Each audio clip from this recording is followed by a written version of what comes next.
Maria, Ketua LSM Konsumen Cerdas Hukum, LSM KCH, memberikan apresiasi dan pujian kepada LQ Indonesia Law Firm atas langkah upaya pidana yang berhasil membuat pengembalian kerugian dari para korban investasi bodong.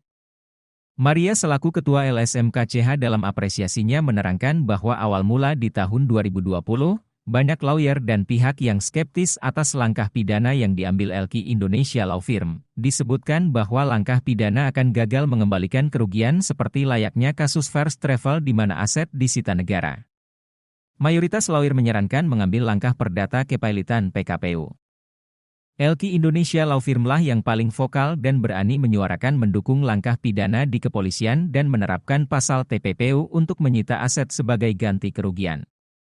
Walau berat, selama 3 tahun akhirnya saat ini sudah ada beberapa investasi bodong menuai keberhasilan pengembalian ganti rugi dari aset sitaan pidana.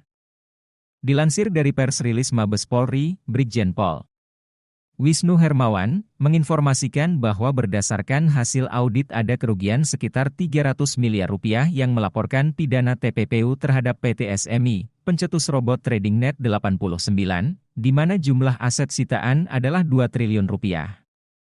Sehingga ini apabila majelis hakim memutuskan mengembalikan aset sitaan ke para korban maka akan maksimal ganti rugi yang diterima para korban robot trading. Selain kasus investasi bodong berkedok robot trading, penyitaan aset maksimal juga terjadi di kasus investasi bodong berkedok koperasi, Indosuria. Di mana dari total kerugian 200 miliar yang melaporkan pidana ke Bareskrim, ada aset sitaan sebesar 2 triliun rupiah. Putusan MA menyatakan agar aset sitaan dikembalikan ke para korban melalui eksekusi kejaksaan. Para korban puas akan mendapatkan hasil maksimal dari kerugian yang sebelumnya dialaminya. Ujar Vera salah satu korban Indosuria.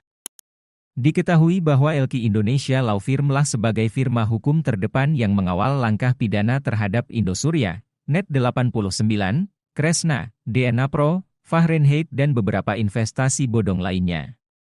Berjalannya waktu terbukti mana firma hukum berintegritas dan mana oknum yang merugikan masyarakat. Terima kasih LQ Indonesia Law Firm atas bantuan dan suportnya selama ini. Ujar Mariana dan Vivi selaku korban Indosuria yang ikut melaporkan pidana.